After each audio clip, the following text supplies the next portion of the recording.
ಈಶ್ವರಪ್ಪನವರಿಗೆ ಈಗ ಅರ್ಜೆಂಟ್ ಆಗಿದೆ, ಸ್ವಲ್ಪ ಅಲ್ಲ ಸಿಕ್ಕಾಪಟ್ಟೆ ಅರ್ಜೆಂಟ್ ಆಗಿದೆ. ಅದಕ್ಕೋಸ್ಕರನೇ ಈಗ ಈ ಸ್ಫೋಟಕ ಸುದ್ದಿಗೋಷ್ಠಿ ಹಿಂದ್ಗಡೆ ಮುಂದ್ಗಡೆ ಅಕ್ಕ ಪಕ್ಕ ಎಲ್ಲ ಸ್ವಾಮೀಜಿಗಳನ್ನ ಕೂರಿಸ್ಕೊಂಡು ಸುದ್ದಿಗೋಷ್ಠಿಯನ್ನು ಮಾಡಿ ಕ್ರಾಂತಿವೀರ ಅಂಥೇಳಿ ಒಂದು ಹೊಸ ಬ್ರಿಗೇಡ್ನ ಘೋಷಣೆ ಮಾಡಿದ್ದಾರೆ. ನಾನು ಹೇಳ್ತೀನಿ ನಿಮಗೆ ಯಾವುದಕ್ಕೆ ಅರ್ಜೆಂಟ್ ಆಗಿದೆ ಈಶ್ವರಪ್ಪನವರಿಗೆ, ಸಿಕ್ಕಾಪಟ್ಟೆ ಅರ್ಜೆಂಟ್ ಆಗಿರೋದು ಯಾವುದಕ್ಕೆ ಅದನ್ನು ಹೇಳ್ತೀನಿ. ಮತ್ತು ನೋಡಿ, ಈಗ ಕ್ರಾಂತಿವೀರ ಬ್ರಿಗೇಡು, ಇದಕ್ಕೂ ಮೊದಲು ಈ ಹಿಂದೆ ಇದ್ದದ್ದು ಯಾವುದು, ಸಂಗೊಳ್ಳಿ ರಾಯಣ್ಣ ಬ್ರಿಗೇಡು. ಕ್ರಾಂತಿವೀರ ಸಂಗೊಳ್ಳಿ ರಾಯಣ್ಣ ಅಳಿಯ ಅಲ್ಲ ಮಗಳ ಗಂಡ ಎರಡೂ ಒಂದೇ. ಆದರೆ ಈಗ ಅವತ್ತಿನಿಗಿಂತ ಬೇರೆಯದೇ ಉದ್ದೇಶ ಇದೆ. ಇಲ್ಲಿ ಕವಲು ದಾರಿಯಲ್ಲಿದ್ದಾರೆ, ಡಬಲ್ ರೋಡ್ ಇದೆ. ನಿಮಗೆ ಗೊತ್ತಿರಲಿ, ಕಾಂಗ್ರೆಸ್ಗೂ ಒಂದು ಕನೆಕ್ಷನ್ ಇದೆ, ಸಿದ್ದರಾಮಯ್ಯವ್ರಿಗೂ ಒಂದು ಕನೆಕ್ಷನ್ ಇದೆ, ವಿಜಯೇಂದ್ರಗೂ ಒಂದು ಕನೆಕ್ಷನ್ ಇದೆ. ಯಾವ ರೀತಿಯ ಕನೆಕ್ಷನ್ನು, ಯಾವುದಕ್ಕೆ ಅರ್ಜೆಂಟ್ ಆಗಿದೆ ಈಶ್ವರಪ್ಪನವರಿಗೆ? ಎಸ್, ಅದೇ ವಿವರವನ್ನು ಕೊಡೋ ಸಲುವಾಗಿ ನಾನು ಬಂದಿದ್ದೇನೆ. ಆತ್ಮೀಯರೇ, ವಾರ್ತೆ ವಿಶೇಷ ಕಾರ್ಯಕ್ರಮಕ್ಕೆ ಸ್ವಾಗತ. ನಾನು ವೀರೇಂದ್ರ ಉಪ್ಪುಂದ. ನೋಡಿ, ಈ ಹಿಂದೆ ಈಶ್ವರಪ್ಪನವರು ಸಂಗೊಳ್ಳಿ ರಾಯಣ್ಣ ಬ್ರಿಗೇಡ್ ಅಂತ ಮಾಡಿದ್ರಲ್ಲ, ಆಗ ಒಂದು 2-3 ಇಂಟರ್ವ್ಯೂ ಮಾಡಿದ್ದೆ ಅವ್ರದ್ದು ನಾನು. ಅದು ನೀವು ಈಗಲೂ ಬೇಕಾದ್ರೆ ತೆಗೆದು ನೋಡ್ಬೋದು. ಆ ಎಲ್ಲ ಸಂದರ್ಭದಲ್ಲೂ ಈಶ್ವರಪ್ಪನವರು ಸಂಗೊಳ್ಳಿ ರಾಯಣ್ಣ ಬ್ರಿಗೇಡ್ನ ಯಾವ ಲೆವೆಲ್ಲಿಗೆ ಸಮರ್ಥನೆ ಮಾಡ್ಕೊತಾ ಇದ್ರು ಅಂದರೆ, ಅಬ್ಬಾ ಇವರು ಬಹುಶಃ ಬದುಕಿರೋವರೆಗೂ, ಕೊನೆ ಉಸಿರಿರೋವರೆಗೂ ಇವರು ಸಂಗೊಳ್ಳಿ ರಾಯಣ್ಣ ಬ್ರಿಗೇಡ್ನ ಮುಚ್ಚೋದಿಲ್ಲ, ಬಾಗಿಲು ಹಾಕೋದಿಲ್ಲ, ಬೀಗ ಜಡಿಯೋದಿಲ್ಲ ಅಂತ ಅನ್ಕೋಬೇಕು. ಹಂಗೆ ಮಾತಾಡ್ತಾ ಇದ್ರು ಅವರು. ನೀವು ನೋಡಿಬೇಕಾದ್ರೆ ಈಗ ಈಶ್ವರಪ್ಪ ಉತ್ತರ ಅಂತ ಒಂದು ಇಂಟರ್ವ್ಯೂ ಇದೆ. ಟಾರ್ಗೆಟಲ್ಲಿ 2 ಬಾರಿ ಏನೋ ಅವ್ರದ್ದು ಇಂಟರ್ವ್ಯೂ ಮಾಡಿದ್ದೆ. ಆ ಎಲ್ಲ ಸಂದರ್ಶನದಲ್ಲೂ ಅವರು ಸಂಗೊಳ್ಳಿ ರಾಯಣ್ಣ ಬ್ರಿಗೇಡ್ ಅದು ಯಾವ ಲೆವೆಲ್ಲಿಗೆ ಅವರು ಸಮರ್ಥನೆ ಮಾಡ್ಕೊತಾ ಇದ್ದಿದ್ದು.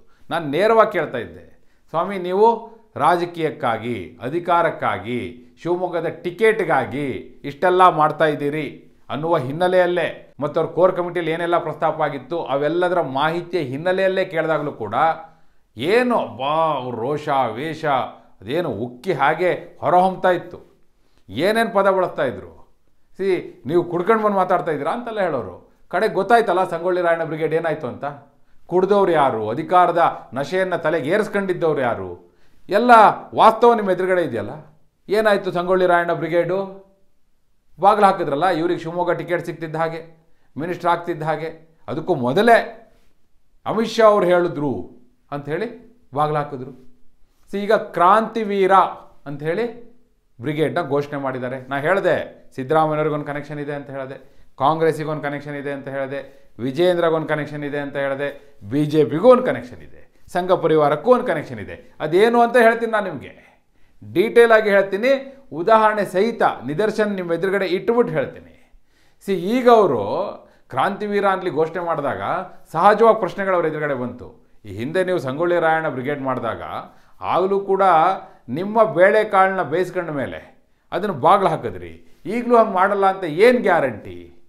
ಅಮಿತ್ ಶಾ ಅವರು ಮಾತನಾಡ್ಬೋದು, ಇದನ್ನು ಕ್ರಾಂತಿವೀರನ ನೀವು ಸ್ಟಾಪ್ ಮಾಡಿ ಅಂತ ಹೇಳ್ಬೋದು. ಅಂದರೆ ಅಮಿತ್ ಶಾ ಅವರು ಕರೆದ್ರೆ ಅವರೇನಾದ್ರು ಹಾಗೆ ಹೇಳಿದ್ರು ಕೂಡ ನಾನು ಇಲ್ಲ, ಯಾಕೆ ಮುಚ್ಚಬೇಕು, ಇಷ್ಟೆಲ್ಲ ಸ್ವಾಮೀಜಿಗಳೆಲ್ಲ ಸಪೋರ್ಟ್ ಕೊಡ್ತಾ ಇದ್ದಾರೆ ಒಂದು ಸಂಘಟನೆಗೆ ಅಂದರೆ ಅದನ್ನು ಯಾಕೆ ಬಂದ್ ಮಾಡಬೇಕು ಅಂತ ಕೇಳ್ತೀನಿ ಅಂತ ಹೇಳಿದ್ರು. ಅಲ್ಲಿಗೆ ಒಂದು ಕ್ಲಿಯರ್ ಆಯಿತು. ಈಶ್ವರಪ್ಪನವರೇ ಹೇಳಿರೋ ಪ್ರಕಾರ ಅಮಿತ್ ಶಾ ಅವ್ರು ಕರೆದ್ರೆ ಇವರು ಹೋಗಿ ಮಾತಾಡ್ತಾರೆ ಅಂದರೆ ಕೊನೆಗೆ ಅದೇ ಲಾಸ್ಟ್ ಟೈಮ್ ಸಂಗೊಳ್ಳಿ ರಾಯಣ್ಣ ಬ್ರಿಗೇಡ್ನ ಚೋಡ್ದೋ ಯಾರು ಅಂತ ಹೇಳಿದ್ರು, ಅದಕ್ಕೆ ನಾ ಬಿಟ್ಬಿಟ್ಟೆ ಅಂದ್ರಲ್ಲ. ಈಶ್ವರಪ್ಪನವ್ರನ್ನ ಯಡಿಯೂರಪ್ಪನವ್ರನ್ನ ಅಮಿತ್ ಶಾ ಅವರು ಡೆಲ್ಲಿಯಲ್ಲಿ ತಮ್ಮ ಮನೆಗೆ ಕರ್ಸ್ಕೊಂಡಿದ್ರು. ಇಡೀ ರಾತ್ರಿ ಸಭೆ ಆಗಿತ್ತು ಅವತ್ತು. ಕಡೆಗೆ ಮಧ್ಯರಾತ್ರಿ 2 ಗಂಟೆಗೋ 3 ಗಂಟೆಗೋ ಈ ಸಂಗೊಳ್ಳಿ ರಾಯಣ್ಣ ಬ್ರಿಗೇಡ್ನ ಕೈ ಬಿಡೋದು ಅಂತ ತೀರ್ಮಾನ ಆಯಿತು. ಇವರಿಗೆ ಶಿವಮೊಗ್ಗ ಟಿಕೆಟ್ ಕನ್ಫರ್ಮ್ ಆಯಿತು, ನೆಕ್ಸ್ಟ್ ಸರ್ಕಾರ ಬಂದರೆ ಮಿನಿಸ್ಟರ್ ಮಾಡ್ತೀವಿ ಅಂದರು. ಇವರು ಸಂಗೊಳ್ಳಿ ರಾಯಣ್ಣ ಬ್ರಿಗೇಡ್ನ ಬಾಗಿಲು ಹಾಕಿದ್ರು. ಈಗಲೂ ಅಮಿತ್ ಶಾ ಅವ್ರು ಕರೆದು ಕೇಳಿದ್ರೆ ನರೇಂದ್ರ ಮೋದಿಯವ್ರು ಯಾವ ಕಾರಣಕ್ಕೂ ಇದನ್ನು ಬಾಗಿಲು ಹಾಕು ಅಂತ ಹೇಳಲ್ಲ, ಬಂದ್ ಮಾಡು ಅಂತ ಹೇಳಲ್ಲ. ಅಮಿತ್ ಶಾ ಅವ್ರಿಗೆ ನಾನು ಕನ್ವಿನ್ಸ್ ಮಾಡ್ತೀನಿ ಅಂದರೆ ಅಲ್ಲಿಗೆ ಇವರು ಮಾತುಕತೆಗೆ ರೆಡಿ ಇದ್ದಾರೆ ಅಂತ ಆಯಿತು. ಇದನ್ನು ಶುರು ಮಾಡುವ ಹೊತ್ತಿನಲ್ಲೇ ಈಗಲೇ ಅಮಿತ್ ಶಾ ಅವ್ರು ಕರೆದ್ರೆ ಹಿಂಗೆ ಹೇಳ್ತೀನಿ, ಮಾತುಕತೆಗೆ ರೆಡಿ ಇದ್ದೀನಿ ಅನ್ನೋ ಮೆಸೇಜ್ ಕೊಡ್ತಾರೆ ಅಂದರೆ ಇದರ ಭವಿಷ್ಯ ಏನು ನೀವೇ ತೀರ್ಮಾನ ಮಾಡಿ. ನನಗಿಂತ ಚೆನ್ನಾಗಿ ನಿಮಗೆ ಅರ್ಥ ಆಗುತ್ತೆ. ಯಾಕಂದರೆ ಹಿಂದಿನ ವಾಸ್ತವ ಇದೆಯಲ್ಲ. ಆಗಲೇ ಹೇಳ್ತಿದ್ದೆ ನಾನು, ಆರಂಭದಲ್ಲೇ ಹೇಳ್ತಾ ಇದ್ದೆ ಸಂಗೊಳ್ಳಿ ರಾಯಣ್ಣ ಬ್ರಿಗೇಡ್ನ ಹಣೆಬರ ಏನು ಅಂತೇಳಿ. ಈಗ ಕ್ರಾಂತಿವೀರ ಬ್ರಿಗೇಡ್ನ ಹಣೆಬರ ಏನು ಅಂತ ಈಶ್ವರಪ್ಪನವ್ರ ಬಾಯಲ್ಲೇ ಬಂದಿದೆ. ನಾನೇನು ಹೇಳೋ ಅಗತ್ಯವೇ ಇಲ್ಲ. ಅವ್ರ ಮಾತನ್ನೇ ನೀವು ನೋಡಿ. ಮತ್ತು ನೋಡಿ, ಕಾಂಗ್ರೆಸ್ಸಲ್ಲೂ ಕೆಲವು ಡೆವಲಪ್ಮೆಂಟ್ ಆಗ್ತಾ ಇದೆ, ನೀವು ಗಮನಿಸ್ತಾ ಇದ್ದೀರಿ. ಅಲ್ಲಿ ಸಿದ್ದರಾಮಯ್ಯ ಹಾಗೂ ಡಿ ಕೆ ಶಿವಕುಮಾರ್ ನಡುವಣ ಸಂಘರ್ಷ ತಾರಕಕ್ಕೆ ಹೋಗಿದೆ. ಹೇಗಾದರೂ ಸಿದ್ದರಾಮಯ್ಯನವ್ರನ್ನ ಮುಖ್ಯಮಂತ್ರಿ ಪಟ್ಟದಿಂದ ಕೆಳಗಿಳಿಸಬೇಕು ಅನ್ನೋಂಥ ಪ್ರಯತ್ನ ನಡೀತಾ ಇದೆ. ಡಿ ಕೆ ಶಿವಕುಮಾರ್ ಶತಾಯ ಗತಾಯ ಏನೆಲ್ಲ ಮಾಡ್ಬೋದೋ ಎಲ್ಲ ಪ್ರಯತ್ನ ಮಾಡ್ತಿದ್ದಾರೆ. ಇದು ಅರಿವಿಗೆ ಬಂದೇ ಸಿದ್ದರಾಮಯ್ಯನವರು ಕೂಡ ನೆಕ್ಸ್ಟ್ ಪ್ಲಾನ್ನ ರೆಡಿ ಮಾಡ್ಕೊತಾ ಇದ್ದಾರೆ. ಅದಕ್ಕೆ ಅವರು ಅಹಿಂದ ಶಾಸಕರ ಜೊತೆ, ಸಚಿವರ ಜೊತೆ ಸಭೆಗಳನ್ನ ಮಾಡ್ತಾ ಇರೋದು, ಮತ್ತು ಮುಂದೆ ಒಂದೆರಡು ಸಮಾವೇಶ ಮಾಡಬೇಕು ಅಂತ ಪ್ಲಾನ್ ಮಾಡ್ತಿರೋದು. ನೋಡಿ, ಈ ಬಾರಿ ಈಶ್ವರಪ್ಪನವರು ಬಹುಶಃ ಎಂತಹ ಮನಸ್ಥಿತಿಯಲ್ಲಿ ಇರಬಹುದು ಅಂದರೆ, ಅವ್ರಿಗೆ BJP ಆಗಬೇಕು ಅಂತ ಏನಿಲ್ಲ. ಈಗ ಒಂದು ವೇಳೆ ನಾಳೆ ಸಿದ್ದರಾಮಯ್ಯವ್ರನ್ನ ಪಟ್ಟದಿಂದ ಕೆಳಗಿಳಿಸಿದ್ರೆ, ಅದು ಒತ್ತಾಯಪೂರ್ವಕವಾಗಿ ಕೆಳಗಿಳಿಸಿದ್ರೆ, ಅವರೇನಾದ್ರು ಸಿಡಿದು ಅವರ ಬೆಂಬಲಿಗರೆಲ್ಲ ಹೊರಗೆ ಬರೋದು ಅಂತ ಆದರೆ, ಅಂತಹ ಸಂದರ್ಭದಲ್ಲಿ ಅವರು ಹೊರಗೆ ಬಂದು ಹೊಸದಾಗಿ ಒಂದು ಯಾವುದಾದ್ರೂ ಸಂಘಟನೆ ಮಾಡ್ತಾರೆ, ಪಕ್ಷವನ್ನು ಮಾಡ್ತಾರೆ ಅಂದರೆ, ಆಗ ಆ ಕಡೆಯೂ ನೋಡಿದರೂ ನೋಡ್ಬೋದು. ನೋಡಲಾರೆ ಅನ್ನುವಂಥ ಮಡಿಯನ್ನು ಈಗ ಈಶ್ವರಪ್ಪನವ್ರು ಉಳಿಸ್ಕೊಂಡಂಗೆ ಕಾಣಿಸ್ತಾ ಇಲ್ಲ ಅವರ ಮಾತನ್ನು ನೋಡಿದ್ರೆ.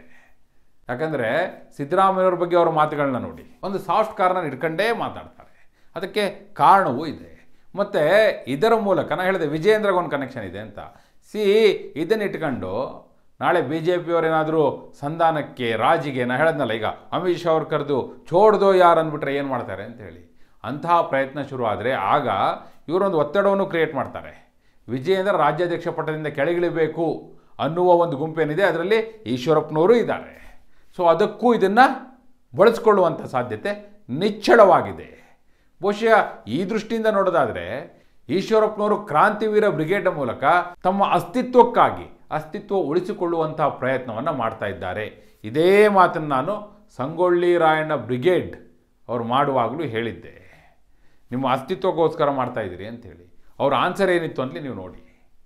ಅಂದರೆ ಬಾಯಿಗೆ ಬಂದಂಗೆ ಉತ್ತರ ಕೊಡೋರು ಅವರು. ನನಗೆ ಯಾರು ಟಿಕೆಟ್ ಕೊಡೋಕ್ಕೆ ಅಂತೆಲ್ಲ ಮಾತನಾಡಿದರು. ಈಗ ಕ್ರಾಂತಿವೀರ ಬ್ರಿಗೇಡ್ ಕೂಡ ಅವರ ಅಸ್ತಿತ್ವಕ್ಕಾಗಿ, ಅವರ ಪುತ್ರನ ರಾಜಕೀಯ ಭವಿಷ್ಯಕ್ಕಾಗಿ ಮಾಡ್ತಾ ಇರುವಂಥ ಕಟ್ಟಕಡೆಯ ಪ್ರಯತ್ನ. ಇದರಲ್ಲಿ ಈಶ್ವರಪ್ಪನವರು ಯಶ ಕಾಣ್ತಾರಾ? ಕ್ರಾಂತಿವೀರ ಬ್ರಿಗೇಡ್, ಸಂಗೊಳ್ಳಿ ರಾಯಣ್ಣ ಬ್ರಿಗೇಡ್ನ ಪಾರ್ಟ್ 2 ಹೌದೋ ಅಲ್ವೋ? ನಾಳೆ ಇವರಿಗೆ ರಾಜಕೀಯದ ಅಸ್ತಿತ್ವ ಎಲ್ಲೋ ಒಂದು ಕಡೆ ಕಂಡುಕೊಳ್ಳಿಕ್ಕೆ ಸಾಧ್ಯ ಆದರೆ, ಇವರಲ್ಲದೆ ಇದ್ದರೂ ಇವರ ಮಗನಿಗೆ ಕಾಂತೇಶ್ ಅವರಿಗೆ ಎಲ್ಲೋ ಒಂದು ಕಡೆ ರಾಜಕೀಯ ಭವಿಷ್ಯ ಭದ್ರ ಆಗುತ್ತೆ ಅಂತಲಿ ಗ್ಯಾರಂಟಿ ಆದರೆ, ಆಗ ಚೋಡ್ದೋ ಯಾರು ಅಂದ್ಬಿಟ್ರೆ ಇದನ್ನು ಬಿಟ್ಟು ಹಾಕ್ತಾರೋ ಇಲ್ವೋ? ಈಶ್ವರಪ್ಪನವರ ಕ್ರಾಂತಿವೀರ ಬ್ರಿಗೇಡ್ ಇದರ ಬಗ್ಗೆ ನಿಮ್ಮ ಅಭಿಪ್ರಾಯ ಏನು? ನಿಮ್ಮ ಅಭಿಪ್ರಾಯವನ್ನು ಕಮೆಂಟ್ ಮೂಲಕ ತಿಳಿಸಿ. ಹಾಗೆ ನೀವಿನ್ನೂ ವಾರ್ತೆ ಚಾನಲ್ನ ಸಬ್ಸ್ಕ್ರೈಬ್ ಮಾಡಿಲ್ಲ ಅಂದರೆ ಈಗಲೇ ಸಬ್ಸ್ಕ್ರೈಬ್ ಮಾಡಿ. ಧನ್ಯವಾದ.